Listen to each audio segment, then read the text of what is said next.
Welcome to episode 3 of the Beltway Baseball Podcast. It is me, Giovanni Blasco, with my co-host Luke Pruitt. What's up, everybody? We are going over the WBC today. Yes, the World Baseball Classic. It's a little late, but hey, it's still fun, so we're hopping in. So, let's get started. The games have started. However, it's only been 2 groups so far. And it's been I would say, the 2 least fun groups so far.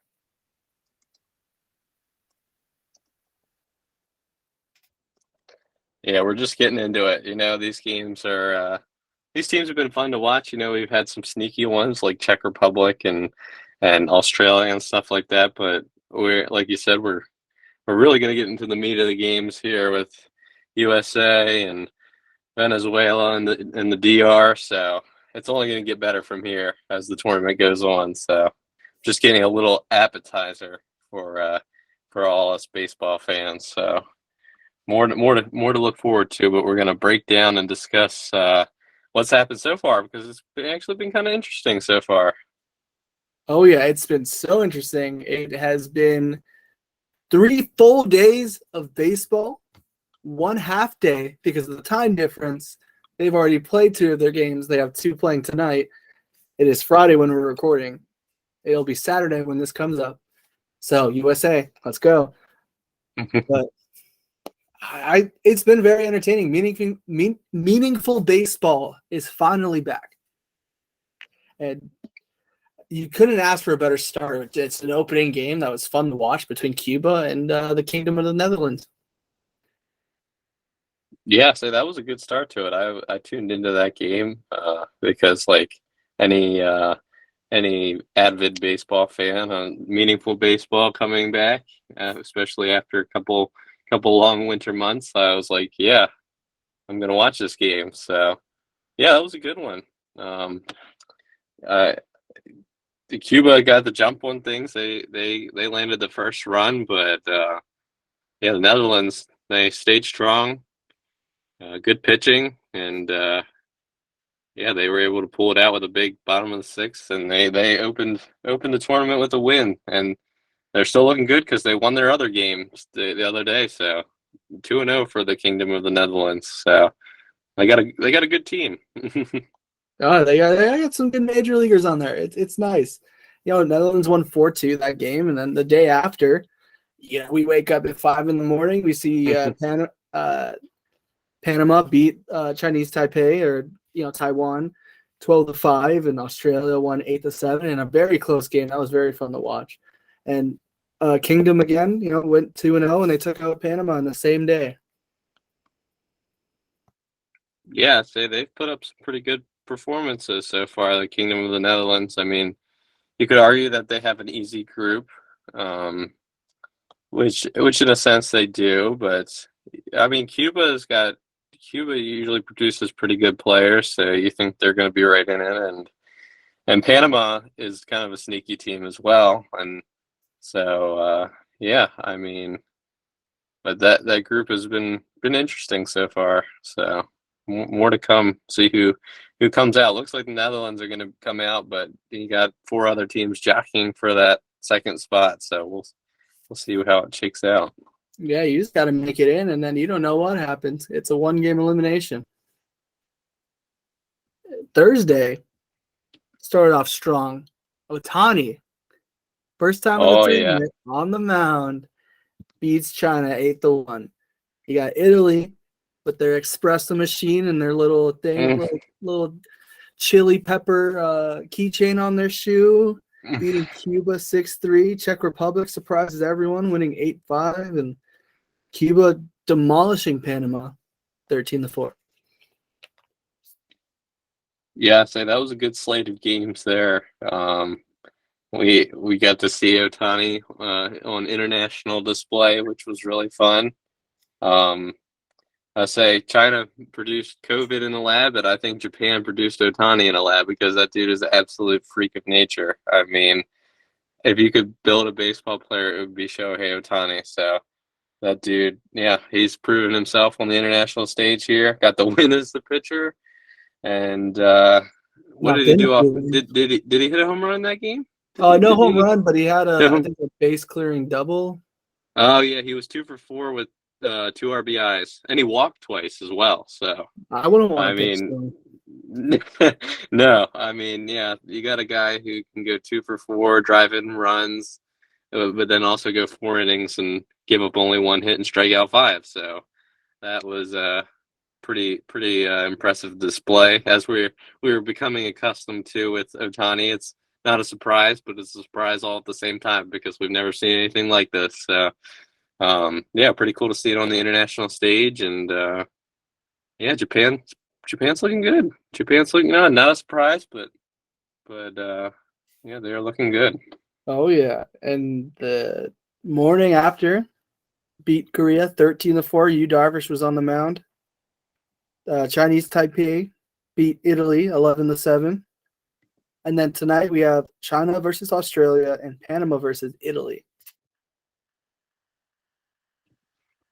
Yeah, I say good. Another full slate of games with more on the way. Yeah, I say good stuff there. Yeah, we got a big day of baseball tomorrow, so I think it's now time we start talking about the groups and what we think they're going to do. We already seen some of Group A and Group B, but who do you have finishing in last in that group? Yeah, so yeah, let's start with Group A there. Man, they're all kind of jockeying, like I said, jockeying for that second spot. Um, for me, I think who's going to finish last? I I never know how I feel about Italy. I mean, they have some decent players, but I don't know. I'm just not sure I see them doing very much else, but we'll see. We'll see. I think I would probably slot Italy in last there. I don't know what your thoughts on Team Italy is, and who do you think will I'm a little higher in Team Italy, but I have Chinese Taipei in last. And then in okay. fourth, I have Cuba. Oh, okay. Yeah, I think that's an understandable pick. Yeah, I probably would have Italy at the bottom, Chinese Taipei, um, Panama, Cuba, Netherlands. That's probably how we'd go. Try to stay high on Cuba because, like I said earlier, they do tend to produce pretty good baseball players, and yeah, we'll see if they can get it together. Although they're 1-2 now, as I say that, but they're really going to have to turn it on. But it's kind of they've already faced the Netherlands, which is their toughest opponent so far. So um, yeah, we'll see. We'll see, but I think Cuba might slide in there and get that second spot right behind the Netherlands. Yeah, I think Kingdom of the Netherlands finishes in first, and then I have Italy, and then Panama, Cuba, Chinese Taipei. So you got Italy sneaking in there. I'd like to see it. I like to see it. I There's ain't one name, opposed to it.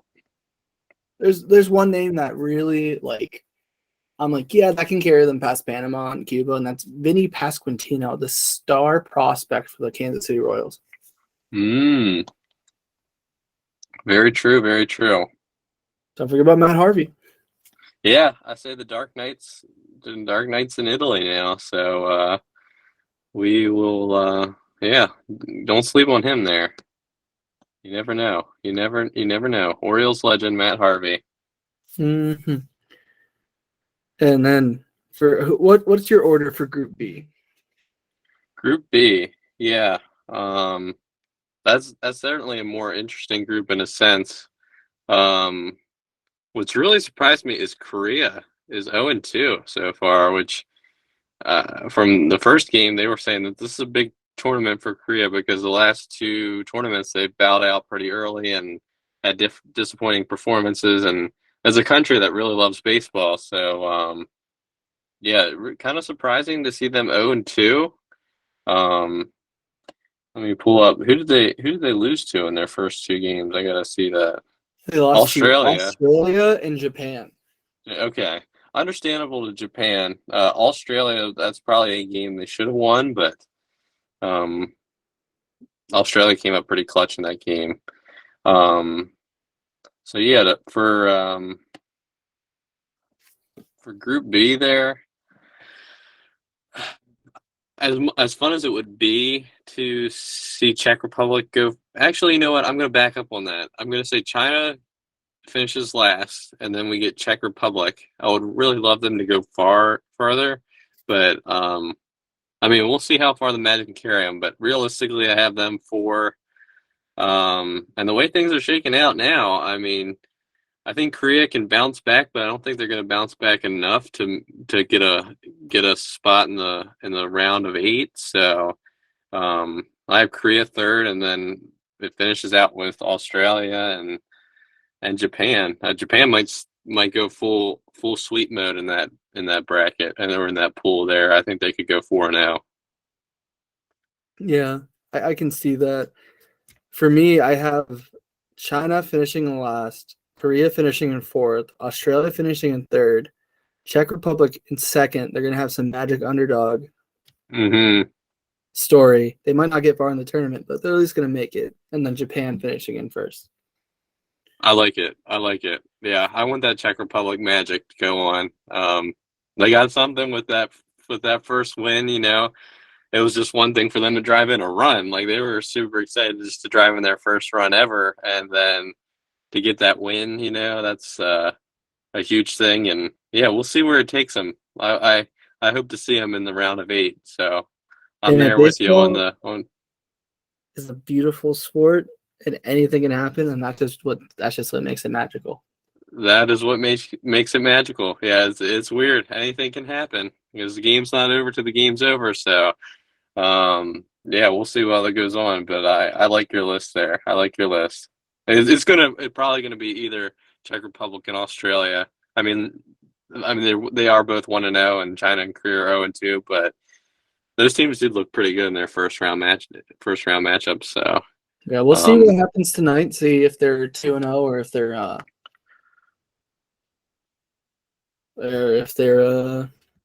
right next to the 0-2 teams.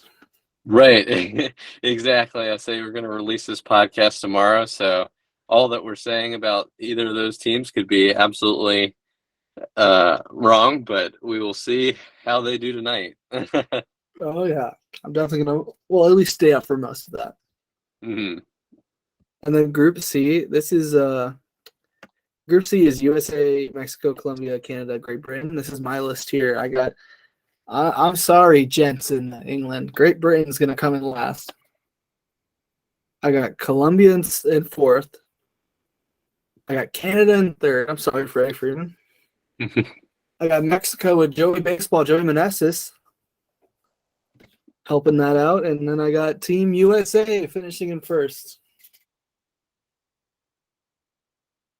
Yeah, I'm with you there. Sorry, our friends from across the pond, but yeah, Great Britain, great at soccer, not so great at baseball comparatively to some other teams. So, um, We yeah, drew in soccer. We're gonna win in baseball. exactly, exactly. So, yeah, I don't have a lot of confidence in them, so I will put them last as well.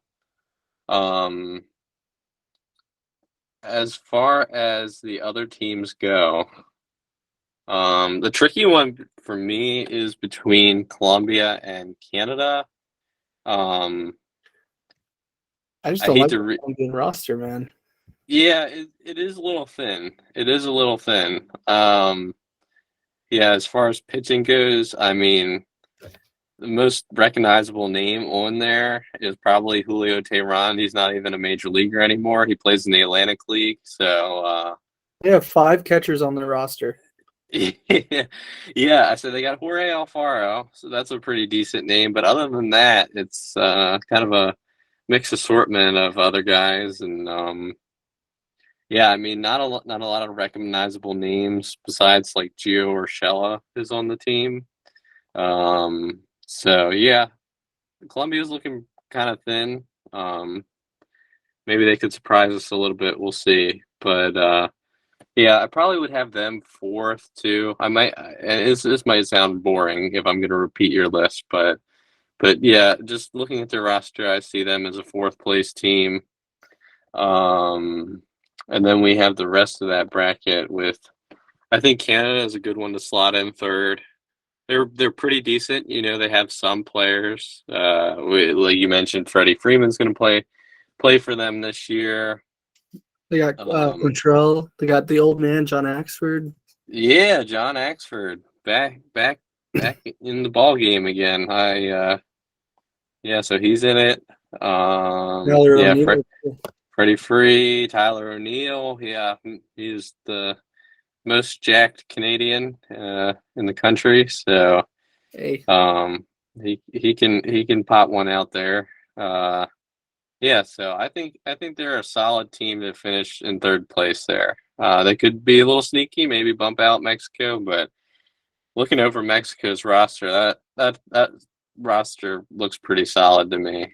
even their pitching alone is really nice. Yeah, they're pitching alone. I mean, Julio Urias, Jose Urquidy, Taiwan Walker, ooh, Patrick Sandoval, that's a good that would be a good 1 through 4 on a major league team. So they Giovanni Gallegos. So yeah, Mexico's got a good team. I'm excited to watch them. They're going to be one that you want to look at. They got Austin Barnes, catcher. He's a solid catcher for them.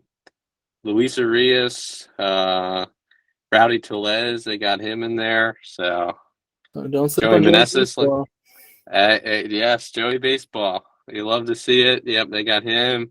Randy Rosarena is there in the outfield. Jared Duran, Alex Verdugo. So yeah, that's a solid looking team. I like Team Mexico. I'm going to be really excited to watch them, and then US of A is going to finish first in that pool. And if they don't, then that would be an absolute shocker and a disgrace to our country. So they better finish first place in that pool. Hey, we don't produce much, but we produce baseball players. We do. We don't got much when it comes to many other sports, but baseball is ours. So any other country's got to come and get it from us. I think that leaves Group D, the last group, and I got Nicaragua and finishing last. Team Israel. Sorry, Luke, finishing in fourth. Um, and then I got Puerto Rico finishing in third, which is a stacked group. So if you're saying Puerto Rico is finishing in third, Venezuela finishing in second, and Dominican Republic finishing in first, who has one of the most stacked teams I've ever seen. Also, I wanted to say an alert just came across my phone. Nationals and Cape Ruiz have agreed to an extension. Mm. Good news for Nationals fans. There we go. That's some relative news for our podcast here. That yeah, locking them up, Love locking it. up the young guys. You love to see it.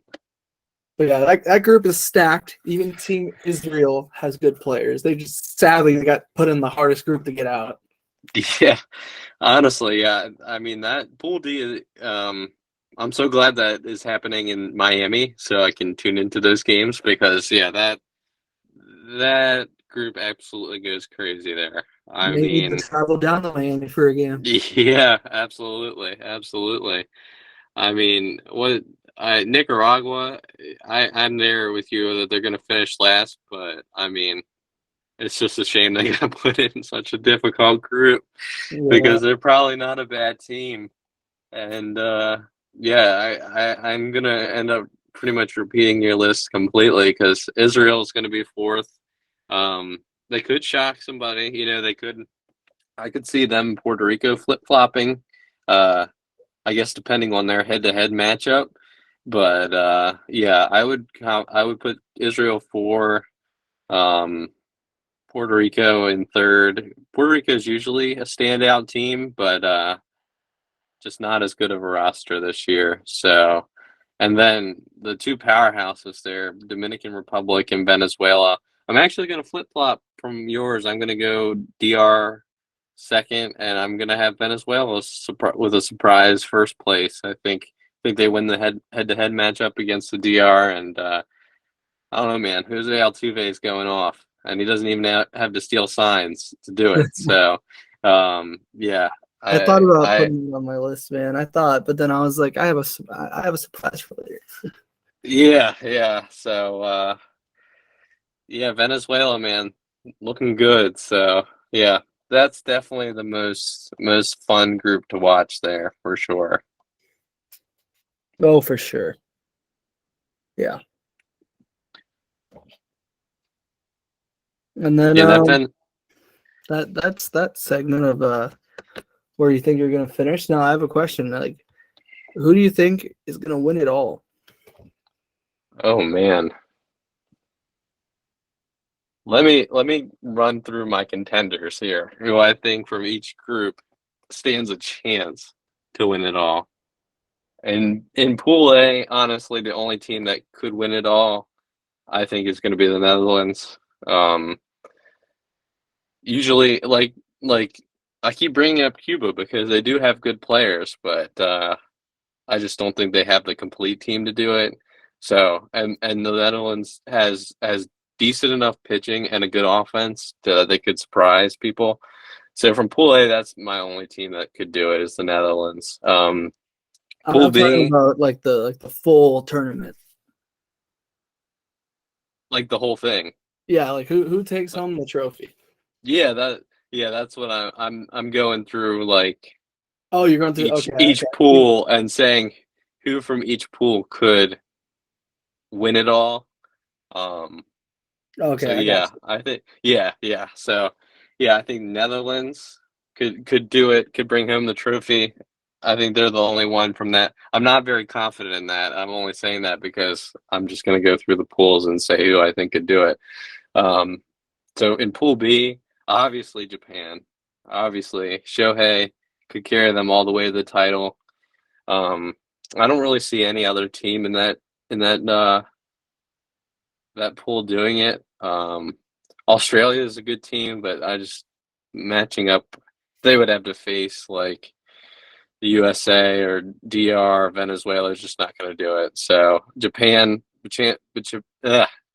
is my team from that pool. Pool C,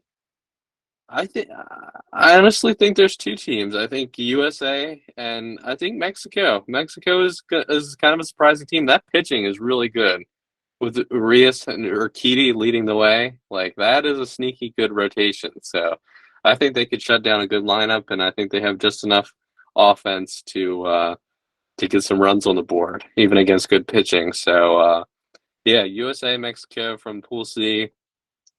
And then Pool D, I mean, we've raved on about them already, and I'm going to rave on about them again. It's DR and Venezuela, I think.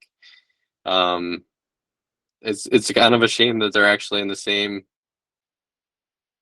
pool because I would like that as a championship matchup. So, yeah, what are your thoughts on that? Who do you think are those contenders? Ooh, well, hmm. Well, I think Venezuela wins it all.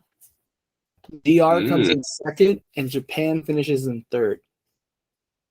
mm, Just with the way the bracket works out, Venezuela beating the USA. mm. I could see that. I could see that. Yeah, that would be a heck of a matchup for sure. Um, so yeah, no, I think that's a good podium there. I think that would not be surprised whatsoever if we see that that's the way that it shakes out for sure. Either way, it's gonna be fun. Oh yeah. Oh yeah, there's no doubt about it. There's no doubt about it. I'm super pumped to see USA again. I think they filled out an interesting roster for sure. Um, we got Trout. We got Trout finally Playing for Team USA, we love it. That outfield, Betts, Trout. You put Tucker out there too, man. That's an outfield and a half there. And the infield is just about as stacked. I mean, we got Pete Alonso first. You can throw Tim Anderson or Bobby Witt Jr. second base. You got Goldschmidt also at first base. I mean, the infield is absolutely stacked too. You're going to have people on the bench that are all stars. Trey Turner. So I think the thing that worries me the most is our pitching. I don't know how you feel about it, but It is very our thin. pitching is At least the rotation is very thin. the rotation is very thin. Yeah, I'm definitely because who backed out? Didn't one of our pitchers back out? Kershaw Yep. backed out recently, which I understand. He struggles with injuries, so I know he wants to focus on the Dodgers, which is understandable. But yeah, I think even with him, it was still because he's past prime Kershaw now. So yeah, even with him dropping it, being on the team, let's say he was on the team, that still kind of is a thin rotation. You got Wainwright, you got Miles Michaelis. So I mean, he is a decent pitcher at times. You got Lance Lynn, you got Kendall Graveman, Kyle Freeland. So it's not exactly the most ideal rotation, but the bullpen is pretty good. So even if our starters can maybe just go 4 innings, 5 innings, that is a good bullpen with Devin Williams, Ryan Presley, Brooks Raley, Nick Martinez. So got some guys who can throw it there. So we're gonna need our offense to lead the way. We're gonna have to be putting up a lot of runs. So which we can do, but I'm worried if we face a good rotation, which there are several of those out there. Yeah, I think USA just top to bottom lineup stacked, and just that bullpen is stacked. If you're having guys like Tim Anderson on your bench, whew, you know you're doing something right. Mm-hmm. Yeah, that is it's just an absolutely ridiculous uh yeah, a lineup. I mean that's gonna be the thing. We're only gonna go as far as our lineup takes us, I believe. So it'll be interesting to see what they can do, and hopefully we can put a thumping on Great Britain to get the mojo going. Oh yeah, and I need to get me a USA jersey. Those are clean. Yes, sir. I need a hat. I need a Team Israel hat. I need all the hats, actually. Just give me all the hats because I don't think they really missed on any of them. Yeah, whoever made the uniforms and the hats, bravo. Yeah, I say good work. But I think before we finish out, because we'll have more to talk about as this tournament goes on. But I think we need to. I think we need to address the elephant in the room here and talk about that gritty. What was that? I give it an A for effort. It's an A for effort. I don't doubt the effort that was put in, but as someone who can't gritty himself, holy moly, that was I don't even think it qualifies as a gritty. It's something else entirely. Someone call up Mike Gesicki. We need to test this out. Yeah, that I think we need to. I think Mike Gesicki could actually teach him to actually how to do the gritty in a sense. It was that bad. I mean, it was. Yeah. I mean, what else can you say? I think while they're doing the gritty, we need the horn guy. Blasting that horn. Yes, absolutely, absolutely. Now, let me ask you this: do you think the gritty belongs in baseball? Because it's made its way in other sports. Like, I mean, obviously, football is where it started, and even in hockey, one of the Red Wings players, Wallman, when he scored the OT winning goal. He did the gritty on the ice, and it was actually good. It was actually good. It wasn't cringe at all. So, do you think the gritty belongs in baseball, or do you think this recent gritty? You think just stay away from it, please? I think it can belong in baseball. There's been some bad football players who've done it. I just think if you go in the mirror and it doesn't look right, save it for the bedroom, buddy. That's not save it for Jazz Chisholm. He already does a Euro step. That is exactly what I was thinking. I was thinking if anybody's going to do it and do it well, it's Jazz Chisholm, and I hope he does this year when he hits a home run. I hope he does gritty to the plate, especially if it's a walk off. He has to. I need it. So I need it. Yeah. So I'm there with you. The gritty can come to baseball. It just is. The bar has been set very low. Let's just. It can only go up from here, I think. So. Yeah. Oh my. I mean, I'm all for it. Just be prepared. Yeah, say let the kids play, but maybe let the kids practice a little bit more. They're dancing, so I think that was the same game, the gritty and the horn guy. yeah. Yeah, I say that. I love the horn. I don't know how you feel about the horn guy, but I do like the horn guy.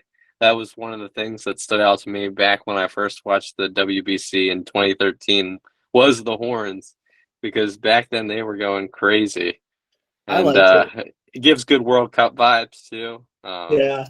Not sure how I would feel if I was out there playing, because when I played baseball, I remember certain teams would either have horns, or this one team that we would face in a tournament, or that would be in the same tournament as us year after year, would have a cowbell, which was very interesting to hear.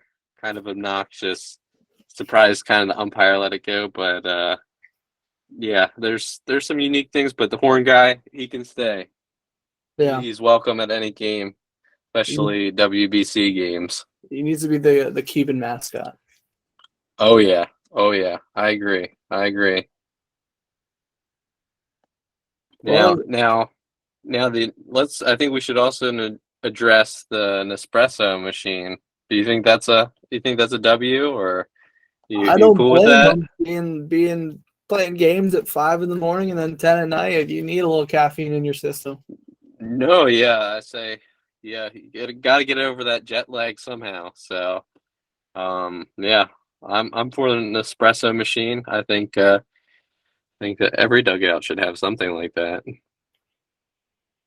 That's the thing I like about the WBC. There's just everything just so interesting because you Hmm. see them play in places they wouldn't play. You see people you wouldn't see. It, I like it. Yeah, it's a beautiful blend of culture and sport, and that's something that baseball certainly needs, because it is such an American sport, that I'd love to see the game grow across the world and have these different cultures being infused into the game. So I think that's one of the beautiful things about this tournament, and yeah, I just love to watch it, see how each of these different teams approach the game. I've always been fascinated, especially by teams like Japan and Korea and stuff like that. I've always wondered like how they teach hitting, because their hitting is definitely different than I guess the way we teach hitting in America. Like their hands are positioned in a different spot. They leg kick sometimes really aggressively, like huge leg kicks, and like toe tapping, and like pulling out of the box while they're hitting the ball. Like Ichiro was notorious for that. Like he was already like a couple feet down the line as he was making contact. I like So it. I like to watch these different teams um, show how they approach the game, and even from a pitching perspective too. The one game I was watching the other night, I think it might have been it was Chinese Taipei or somebody, one of the or maybe it was Korea. I think it was Korea. And just watching the one their one pitcher just throw it down. I mean, he was just bringing stuff, and those uh those Asian teams, they seem to have these nasty like fork balls or splitters or stuff like that. I'm not sure. That's another thing I wonder, like, why is that something they really emphasize over there when you don't see a lot of American players or DR players or Venezuelan players like have that pitch? Like, why is that such an Eastern thing? Because you can really only think of, like, I know Kevin Gossman throws like a split finger, and I know and Felix Bautista, but other than that, like, there's not many American players or island players that have it. But those Asian teams, man, they can throw some wicked splitters and fork balls and stuff like that. So that just provides a whole new dynamic to the game, which I love to see as well. Yeah, I love seeing like the Japanese like pitchers windups. It feels so it's just so smooth because it's funky Hmm. and but it just goes together. And for that splitter thing, there is a lot of pitchers that do throw a splitter. It gets mixed up with the changeup though because it's the same speed, same movement. Hmm.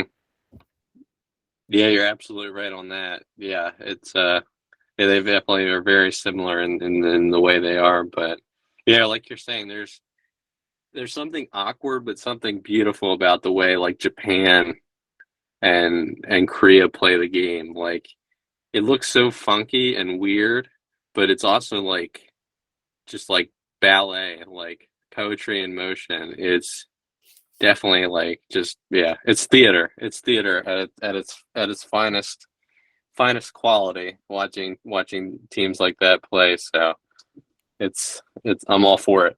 Oh yeah. And there's one final thing before we call it a night. Is I looked at the deal they gave Kepa Ruiz. Nationals are pulling a brakes here. 8 years for 50 million. Oh, wow, there we go. Yeah, say that's a little Braves way there. Nice cheap long term deal. I'm good for the player.